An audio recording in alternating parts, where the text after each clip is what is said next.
Now at 9, the SCK Humane Society is dealing with an outbreak of parvo. We'll learn how they're handling it. Plus, Mercy Hospital hosts a picnic to celebrate cancer survivors in the area. And memories from sports director Jacob Leonard's 10-year career at KOAM. The 4 states' most watched news starts now. Thank you all for joining us tonight. I'm Jalen Banks. Missouri Highway Patrol arrested a teenager on allegations of DWI after a crash in Seneca this afternoon claimed the life of another teen. Authorities say 17-year-old male was driving west on Old 60 Highway in Seneca when he crossed the center line, overcorrected, went off the right side of the road, overturned, and hit a tree.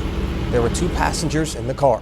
One was taken to the hospital with minor injuries. The other passenger was 18-year-old Stephen Keith of Seneca, was pronounced dead at the scene. The 17-year-old driver was arrested on allegations of DWI, but released for medical treatment. Police in Carl Junction arrested a man today who they say shot someone with a BB gun. Authorities say employees from a company went on to a property along Joplin Street to repossess 2 sheds. One of those employees says a man shot him with a BB gun. That man was arrested by police. The employee who was shot was treated for non-life-threatening injuries. Meteorologist Sam Lane joins us with the first look at the weather. All right, thank you very much, Jalen. We've had some scattered showers and thunderstorms this afternoon, but once the sun goes down, those showers start to dissipate, and right now we just have a few showers in our far western counties just to the south and west of Yates Center and also south and west of Howard. We do have a chance of showers returning back into our forecast, and that's good news because we've been in a drought situation, and the new updated map on the drought tracker came today, and you can see the drought is now starting to inch its way back into southwestern Missouri, and we don't want to see that as we've seen exceptional drought for Chautauqua and Elk counties and now starting to move into northwestern Montgomery County. So we need some rain around here. We don't need more smoke, and there's been a lot of that, especially up in the New England states, and you can see on our tracker that's going to be basically moving into the Washington, D.C. area tomorrow. Here in our local area, we've been on the bad side too with some unhealthy, especially for those folks in the sensitive groups like those with asthma or COPD. And of course, looking down the lane, we have showers and thunderstorm chances, a cooler Sunday and Monday, maybe some storms midweek, and a slow warming trend, and I'll tell you all about it in just a bit. Summer weather is here, and local experts are warning about the dangers of hot playgrounds, from the actual equipment to the heat itself. One tip: try to avoid the direct sun by going to parks and playgrounds with lots of trees for shade. Also be aware that certain playground materials can conduct a lot of heat. Right now, with it being summer, we have obviously the direct sunlight can be dangerous for a child going out there. They can get dehydrated, they can get sunburnt, but also the playground itself, most of them are made out of metals, and those conduct heat. So even if it doesn't feel hot to you on the outside, when you go and touch those playground pieces, those can be super hot. Heat exhaustion is the first sign of heat stroke. You want to make sure your child stays hydrated to beat the heat. Cooper says Pedialyte and popsicles are great options to keep your kids hydrated, along with foods with lots of water like applesauce. A picnic this afternoon celebrated a group of superheroes that aren't recognized every day. KOAM's Anthony Saviello has the story. What do you think of when you think of superheroes? Sometimes all it takes to be a superhero is to go through one of life's toughest battles: cancer. Last year, I went and had a 3D breast mammogram, and they found a very, very small invasive carcinoma almost up against my chest wall. Mercy Cancer Center celebrated survivors like Kathy Warren and those who helped them fight their battle. My whole family have been there to support me. They've taken care of me after the surgeries, and it's kind of a learning process for them. Whit Sanders, the director of radiation oncology at Mercy. For us, all the patients are superheroes, and start asking patients, they'll tell you that the doctors and nurses and other staff who take care of them, they're superheroes. So everybody gets to be a superhero. Superheroes indeed. But I like the word that Kathy uses a little bit more. The nurse navigator here, Christina, is an angel. The first time I met her, I knew she was my angel. So, no matter what word you want to use, I think we can all agree you don't have to wear a cape to be a hero. Reporting in Joplin, Anthony Saviello, KOAM News. The picnic is a yearly event. The Mercy Cancer Center is open Monday through Friday for those in need of assistance or who have questions. If you have a puppy, you may want to listen up. Parvo is going around the area. Parvo is a highly contagious virus that affects mainly dogs. The uptick in cases means the SCK Humane Society in Pittsburgh is currently in a deep quarantine. Enhanced cleaning measures are needed to keep the parvo virus out. Jasmine Kyle with the SCK Humane Society says we should have our pets vaccinated as early as possible so that they can build up the defense. It is a killer of puppies, and that's where a lot of the community in the whole United States sees the parvovirus is in puppies, sadly. The best thing that you can do to prevent your animals from getting parvo is to vaccinate. Dogs can start receiving the parvo vaccine as young as 6 weeks old. If your dog gets the virus, treatment often means stays at the vet. Stay away from wild animals. That's the message after folks in national parks interfered with a baby bison and a young elk. Southwest Missouri has its own bison herd at Prairie State Park near Minden Mines. Park naturalist Dana Hoisington says they like to give the wild animals as much space as possible. We have a real hands-off policy. We work the bison once a year. We do a veterinary check on them once a year. Other than that, Mother Nature takes its course. And it's important that they have that ability to be wild. If you'd like to learn more about Prairie State Park's bison herd, you can sign up for the monthly Bison Saunter. It's typically held on the first Saturday of the month. Twice impeached former President Donald Trump is making history yet again.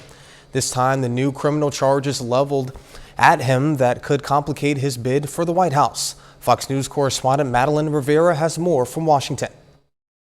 I'm an innocent man. I'm an innocent person. Former President Donald Trump says he's been indicted again, but this time on federal charges in connection to his retention of classified documents while out of office. This is the first federal indictment of a former president. This is warfare for the law. The decision comes after a months-long investigation led by a special counsel appointed by Attorney General Merrick Garland. Trump's facing at least 7 counts related to document handling and obstruction of justice. This is something that for me was expected, but is nevertheless in a whole bunch of ways really kind of breathtaking. The FBI raided Trump's Mar-a-Lago home in Palm Beach, Florida last summer. Agents found hundreds of documents marked classified. It was a rush to get him indicted. You look at the other cases, compare this to Hunter Biden's case, Joe Biden's case, Vice President Pence's. Despite the legal controversies, Trump is still the 2024 Republican frontrunner, and he could be up against President Joe Biden again, whose administration is trying to convict Trump. Other Republican candidates already in the race are throwing Trump's support amid the indictment. His former running mate Mike Pence, now his competition in a growing GOP field, says an indictment is unfitting. I think it would send a terrible message to the wider world. Trump faces a criminal case in New York City and another investigation out of Georgia over potential election interference. The former president has been ordered to appear in federal court in Miami Tuesday. President Biden is also under investigation for his handling of classified documents. In Washington, Madeline Rivera, Fox News. Coming up, federal health officials testify before Congress about the youth mental health crisis. It's no secret the mental health crisis bubbling up among young people exploded during the pandemic, and now Congress is looking at ways to fix it. Fox's Lillian Wu has more from Washington. It is no great secret that in America today we have a mental health crisis. The mental health crisis that was growing among young people exploded during the pandemic, and now Congress is looking at ways to fix it. The Senate holding a hearing Thursday to examine the causes and solutions, but it won't be easy. According to the CDC, almost a third of teenagers report the state of their mental health is poor, with 2 out of 5 saying they felt persistently sad or hopeless, and 1 out of 5 seriously considering suicide. Instead of building trusting, healthy, and strong relationships with their friends, their teachers, their mentors, an increasing number of our kids are turning to their phones. Surgeon General Vivek Murthy identifying two main drivers of the crisis: a new epidemic of loneliness and isolation, and increasing use of social media among young people. He's recommending new health and safety standards paired with data transparency requirements, as well as new investments in school-based programs that help kids manage their mental health. It's about fulfilling our most sacred responsibility to care for our children and to secure a better future for them. Republican lawmakers are pushing back on those suggestions, claiming more regulation and federal funding is not the answer. Congress can't solve this on its own. Throwing money at an issue without accountability is not the solution. In 2021, suicide was the second leading cause of death among young people in the U.S. In New York, Lillian Wu, Fox News. Sam is next with a complete look at the forecast, and later in sports, we'll say goodbye and a look back at the career of KOAM Sports Director Jacob Leonard.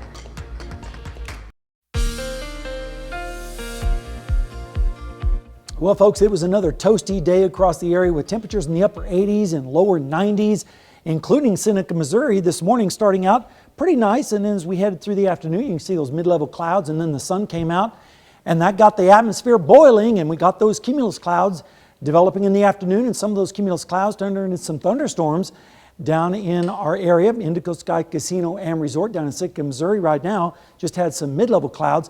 And we did have those thunderstorms, especially up to the north of the metro area earlier today around Lamar, and Raymond Sword sent us this picture. You can see the cumulonimbus there in the background with the rain falling underneath it. And that actually prompted a severe thunderstorm warning, but no severe thunderstorms right now. In fact, radar is all clear. Those storms are now starting to dissipate. Once the sun goes down, they lose their energy. We do have a few showers, though, still, just to the south and west of Yates Center, and also just to the west of Moline and south and west of Howard, where they definitely need the rainfall down in Elk County. Temperatures this afternoon, as I mentioned, were very, very toasty. In fact, some places got into the mid-90s. Check out Afton, 94 this afternoon, 90 in Coffeyville, 91 in Fredonia. But on the other side of the front, it was a little bit cooler with temperatures in the 70s and 80s. And now we're left with a boundary that's stationary across our area, and temperatures on either side of the boundary are about the same. So we're really not seeing a lot of temperature contrast right now, but that is going to be a focusing mechanism for more showers and storms as we head toward tomorrow. 76 right now, east-northeast wind at 3, dew point is 68, so it's kind of humid out there with a humidity of 76%. And with the heat and humidity, we're going to see the rain chances decreasing tonight, but they will dramatically increase tomorrow, especially late tomorrow night and Saturday morning. And that's when we could see actually some severe thunderstorms down in southeast Oklahoma, southwestern Arkansas, maybe one or two severe storms in our local area. But the main factor with this rain is going to be the rainfall. And you can see the heaviest amounts are expected to be to the south and west, lighter amounts to the north and east. And this goes through Sunday evening. So as we head into the weekend, we are going to see some scattered showers and storms. Now tonight, mostly fair with lows in the mid-60s, light and variable winds. And then as we head through tomorrow, isolated thunderstorms will be developing once again with highs in the mid-80s, so just a tad cooler tomorrow. But then as we go into tomorrow night and Saturday morning, look at what happens. A pretty large area of showers and storms expected across our area with lows in the mid-60s. Then Saturday afternoon, again, isolated thunderstorms possible with highs in the upper 70s to around 80 degrees. And then as we go into Saturday night and Sunday morning, yet another round of showers and storms possible in the morning with lows in the 60s. How about the next 7 days? Well, we have several chances of showers and storms. Not everybody's going to get rain all these days, but at least we'll get a smattering of showers and storms. Some of those could be strong. And then on Monday, look at that, only 79, a cold wave, if you want to call 79 cold. And then 40% chance of storms on Tuesday and another round on Thursday. And then we start to get back into the 90s as we head towards next weekend, Jalen. Typical 4 states weather to me. Lots of stuff going on. Exactly right. All right, thank you, Sam. Coming up, the battle over a vital part of many people's commute. In a world full of high-tech cars, AM radio just won't die. I'm Evan Brown in Miami. I'll have that story straight ahead. First-time jobless claims last week jumped to the highest level since October of 2021. According to data released by the Labor Department, 261,000 unemployment claims were filed last week. That's an increase of 28,000 claims from the week before.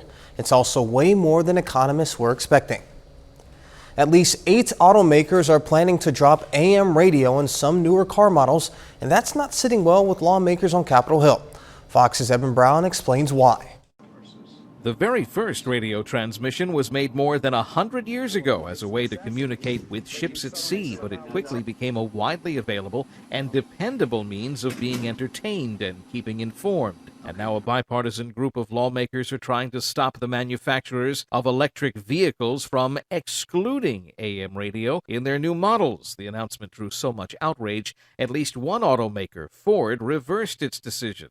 Some companies claim to have announced the phase out of AM radios, but we've also heard reports that consumers are not aware that their new car doesn't have AM radio until after they've left the auto lot. Automakers originally claimed EV engines create interference with AM signals, but now say they can work to prevent it. Some lawmakers say AM radio is an essential safety tool, pointing out it remains the mainstay of the emergency alert system. Some have raised concern that the elimination of AM radio will restrict critical access to emergency alerts for those without cell phones. And ideas that people would rely more on smartphone text and audio in an emergency are doubtful, as those systems are often the first to fail during disasters, as it did with Superstorm Sandy in New Jersey in 2012. A number of them relied on broadcast AM radio stations to get up-to-the-minute information like where to get water, gas, and groceries. And in some cases, their best source for AM radio was their vehicle. Ratings company Nielsen says 82 million Americans are listening to AM radio still. They're listening to news, sports, and talk shows, and they're listening in their cars. In Miami, Eben Brown, Fox News. A new study suggests putting more electric vehicles on the road could save thousands of lives over the next few decades. The American Lung Association released a new report on the health benefits of zero-emission cars and electricity. The report suggested if gas vehicles were replaced by electric vehicles by 2035, more than 89,000 fewer premature deaths would occur in the U.S. by 2050. Up next, we'll learn just how much this pink diamond sold for at auction. How's this for a girl's best friend? This one should fit the famous Marilyn Monroe song. A 10.5 carat diamond named the Eternal Pink sold at auction for just under $35 million. This gem is extremely rare for achieving the highest grade available for the already uncommon pink diamonds. It's also been classed as internally flawless. Pink diamonds have a history of fetching high values, but they've soared in the past few years. 30 more minutes, news, weather, and sports coming your way. The Joplin Public Library hosts its annual Iconic Joplin Awards. We'll check out the event. Plus, Crowder College gives kids a chance to learn some hands-on tech skills with a summer camp. Some Joplin area teens today competed for prizes with their iconic Joplin Lego landmark creations. KOAM Jean Haldala attended the award ceremony and talked with officials as well as competitors. 6 teams of teens showed off iconic Joplin Lego landmarks that they built in the past half a year, and it's time for an award ceremony. Founder of Landmark Builds, Lisa Nelson says, despite of a limited set of Legos and a budget, the teens surprised her with their creativity. So the jurors commented a lot on their creativity, their innovation in their use of Lego elements, and also their storytelling. They did a fabulous job relating the story of the landmark in a way that really, I think, engaged people and made you want to learn more about what was going on. Landmarks were awarded in 4 different categories. Nelson says the People's Choice category received almost 1,500 votes. Other judged categories were technical building, storytelling of history, and creative design, which went to the Grand Falls team. It was a good challenge to make the water move, and that was the main part. We didn't know about the Ferris wheel, the theater, until after we researched it. Teens building the Union Depot enjoyed playing with Legos together for a chance of award. We visited the real Union Depot in its previous state, which is actually a little dangerous, but so I recommend going to something else. But yeah, it was pretty nice. We took a lot of pictures. I have some on my phone, Alex has some on his phone, these graffiti on the wall are actually pictures from his phone turned into stickers, and we put them on the wall. Founder Nelson says the landmarks have gotten offers to purchase them, as well as take on tours to other cities to show them off. I would love to make this kind of opportunity available to teens nationally, and I need to figure out how to do that. In Joplin, Janna Haudala, KOAM News. Nelson says the iconic Lego landmarks was a successful team-focused event. It's part of Joplin's 150th anniversary. The Crowder Technical Education Center in Neosho is offering hands-on opportunities for middle schoolers this summer. 125 students entering 6th and 8th grade from the Diamond, East Newton, Neosho, and Seneca districts can pick 4 out of 5 skills to learn.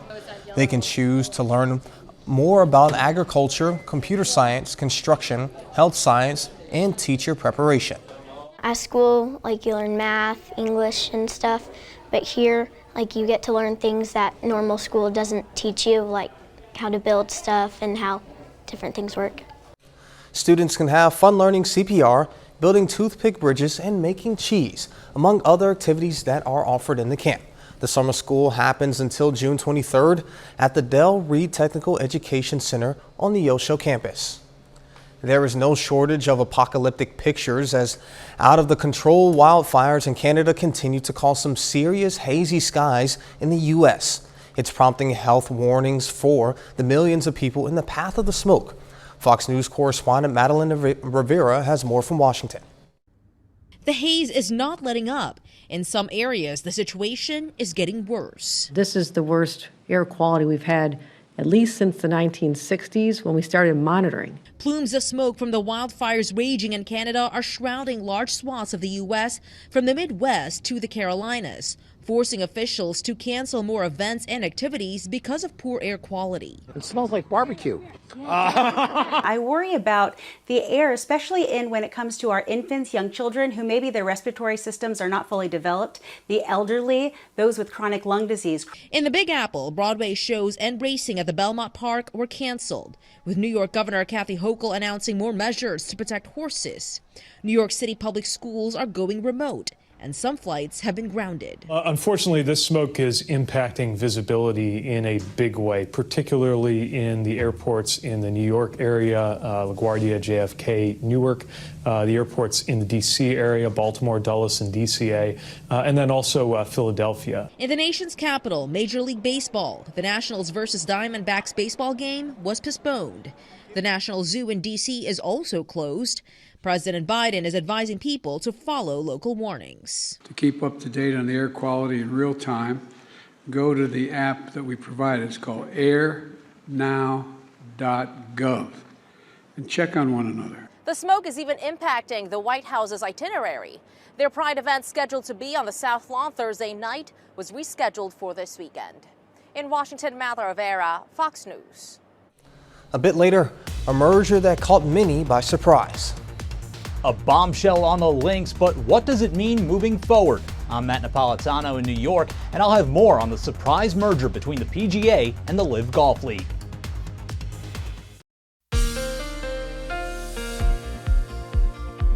Well, friends, it was pretty summer-like out across the 4 states with a little bit of sunshine, warm temperatures, and even some thunderstorms. Right now in Seneca, Missouri, at Indigo Sky Casino and Resort, things are looking pretty calm and mild this evening with just a few clouds in the horizon. We do have a few showers, but they're just shadows of their former selves. As you can see over the last few hours, these thunderstorms are starting to dissipate. Once the sun goes down, they lose their energy, and so they start to fall apart. We just have a few sprinkles now near Toronto Lake, just to the north and east of Fall River, and also just west of Moline, there in western Elk County. Temperatures right now are generally in the 70s and 80s, but this afternoon it was very, very warm. In fact, we saw readings in the mid-90s in many places. Afton was one of them at 93, 89 in Parsons, 93 in Chanute, also 93 in Fredonia. It's a little bit too early to see temperatures like that, but that's what we saw. And right now we're looking at readings in the 70s and 80s with a stationary front draped across our area. That's going to be a focusing mechanism for some showers and thunderstorms over the next few days. So at least we have some rain chances in our forecast. And the rain will also help with the smoke situation. Here's a look at the smoke tracker. You can see the big plume of cloudy dust over there in the northeastern United States, now moving into the Delmarva Peninsula. A little bit of that problem here in our area. In fact, looking at the air quality, look at all the hazardous conditions in New England. But here in our area, the sensors have picked up unhealthy for sensitive groups, and that's people with asthma and COPD and upper respiratory problems. And of course, ozone alert's still in effect for parts of Oklahoma.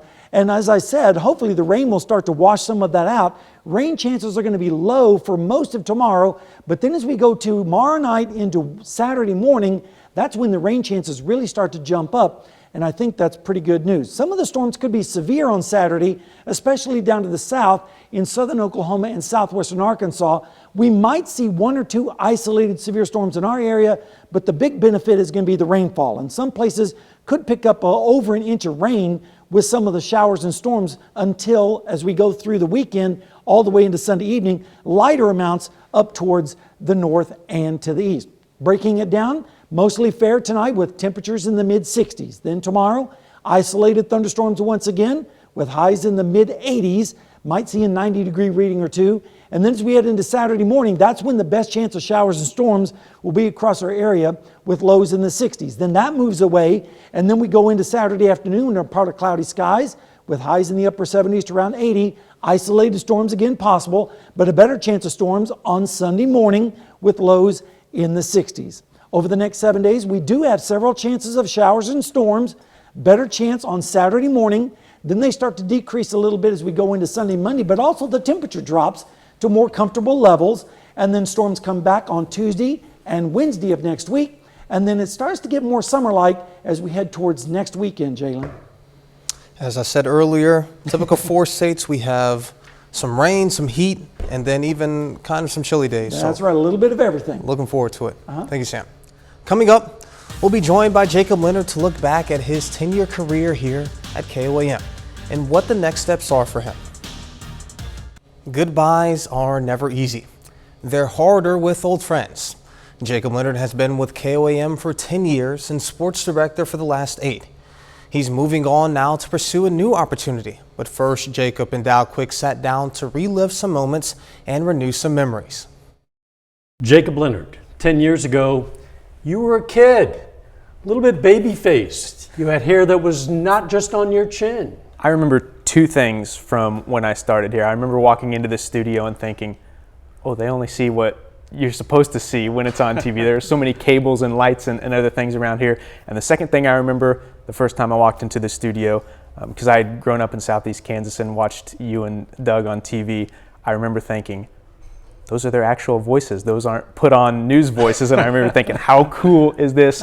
And working here with you guys, I thought, that's Dow Quick and Doug Hetty. Do not screw this up.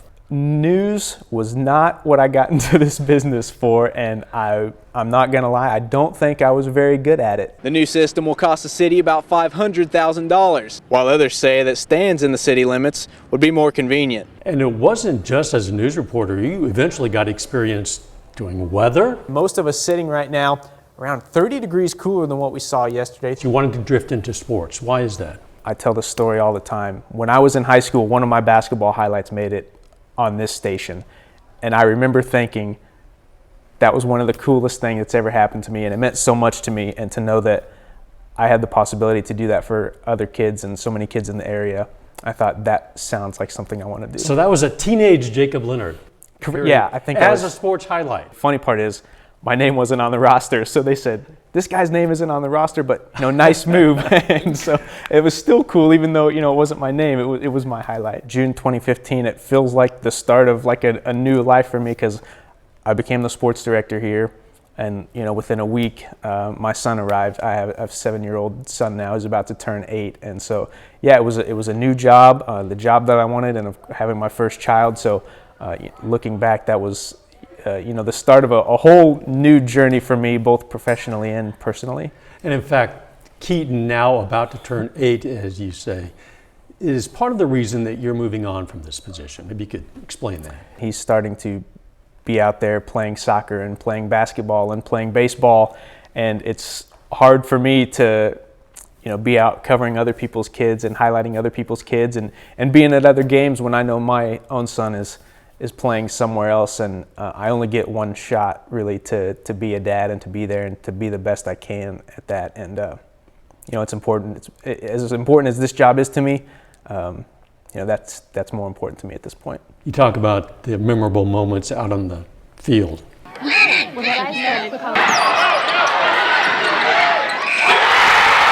There have also been a lot of memorable moments that have occurred right here in this building. Yeah, I've had a lot of memorable moments in this building, and some of them have been pretty funny. Johnny, hold on, man. Let me do my sports, okay? Why is that? Cue Jacob Leonard. I've worked with a lot of great people here who have made it memorable and a lot of fun.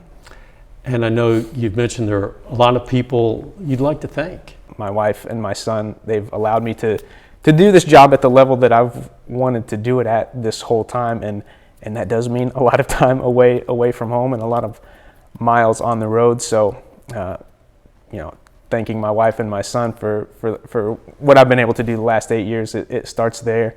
And so many coaches and athletes have been so helpful. I appreciate getting to work with people like you and Doug. Like I said, I grew up watching you guys, and to share the desk with you guys in this time, I've learned a lot, not just professionally, but personally about, being a good professional and being a dad, and it's meant a lot to me. I just hope people take away the fact that I cared, like I legitimately cared about this job, and I cared about them. And I hope they take away, the effort that we put into to make sure girls and women's sports were covered equally here. That's meant a lot to me in my time here.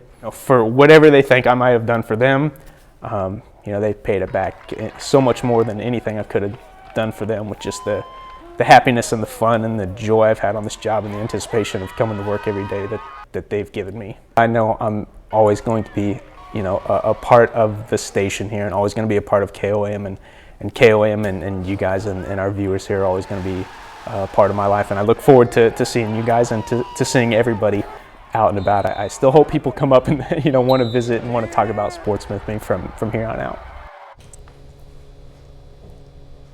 Oh man, hold on. Before today, I spent a lot of time trying to think of, what I'd say to you on your last day.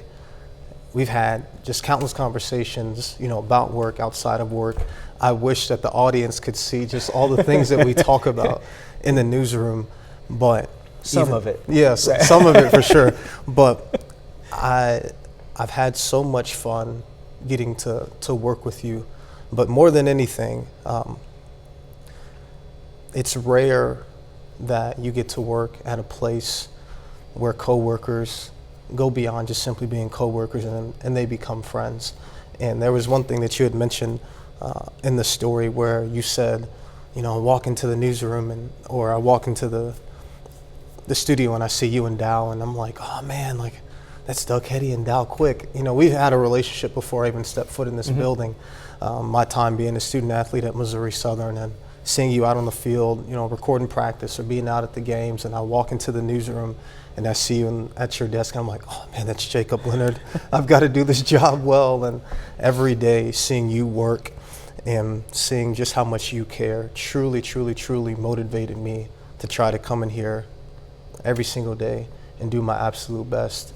And I'm certainly going to miss you. Having you, Dow, and Doug and other people in our building being the standard bearers for us each and every single day has really impacted me. And I hope that you know that it's not just me and others, but tons of people around the 4 states that you've been able to impact positively throughout your time here at KOAM. That means a lot, and that's been one of the coolest parts of this job, honestly, is working with people like you who don't just want to be good, want to be great, and put time outside of work into being good. So I know I appreciate you as a coworker, and I appreciate you as a friend, and I appreciate so many people that have helped me and been leaders in this newsroom and at this station for a long time. And I am going to miss it, but I can't overstate how much the people here and the viewers and the athletes have meant to me over the last 10 years. And I can say with absolute certainty,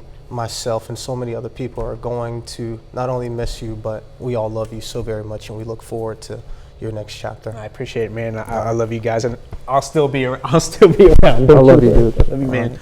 Thank you. That's it for sports. We're back with more news after this.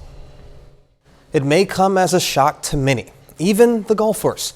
News the PGA Tour and its Saudi finance rival are joining forces.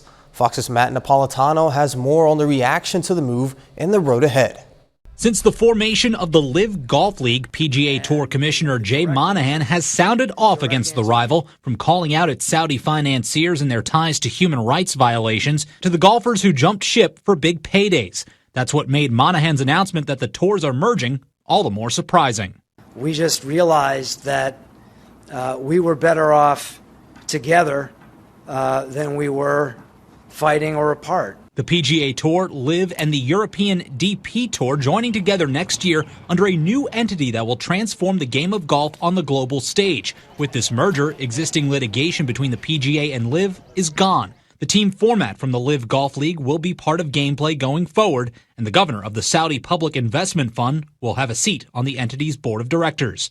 PGA golfers seemingly finding out by media reports like everyone else, criticizing Monahan after they stayed loyal to the tour and passed up bonuses from LIV to the tune of 9-figure amounts. One of the vocal critics of LIV, Rory McIlroy, asked about standing by the tour. It's hard for me to not sit up here and feel somewhat like a sacrificial lamb. There's just going to have to be conversations that are had. 9/11 Families United, which represents the families of victims of the 2001 terror attacks, is now one of Monahan's biggest critics for aligning with Saudi-financed LIV, writing in a statement, quote, "Make no mistake, we will never forget." In New York, Matt Napolitano, Fox News. Coming up, we'll learn about a mission to rescue a baby deer that decided to take a dip in a family's pool. A baby deer on Long Island accidentally went for a dip in a swimming pool and needed to be pulled out. Reporter Jeannie Moos has a story with the legs or wobbly ones. Move over, Bambi. There's a new baby deer to fawn over. Yo, I hope she don't fall in the pool. I'm gonna have to go get her. To the rescue, 12-year-old Anthony Masitis. I was actually gonna think of like jumping in because I thought she was gonna go into the deep end. But a heroic plunge wasn't necessary for this Long Island animal lover. But when you get her out, just let her go because the mother's not gonna be happy. Go ahead. She fell in not just once, Oh, but twice. Anthony fished her out again. She was shivering. A newborn with legs so wobbly they refused to hold her up. She could swim better than she could walk. She kept making noises as if calling Mom. She was kind of like a meh, meh. let's get away from her. Let the mother come take care of her. Online posters got a kick out of Greg's New York accent. Because she's looking for the mother. Did the mother ever show up? The mother. Yes, the mother did show up, yes. Mother and Fawn reunited a couple of hours later. Posters kept saying it's like Tony Soprano and his ducks, a comparison Greg found funny. Tony in his bathrobe, in his pool with the ducks. Look, they're trying to fly. And when they actually did fly away... Do you feel depressed? Since the ducks left. Tony had an anxiety attack and collapsed. Neither one of you had anxiety attacks, right? No. The only anxious one here was the one without a leg to stand on. Yeah, that's awesome. And that's our time for tonight, and thank you all so much for joining us. But before you go, we'll leave you with a video of a bear taking a dip in a puddle in Colorado. Be safe, and we'll do this all again tomorrow. See you then.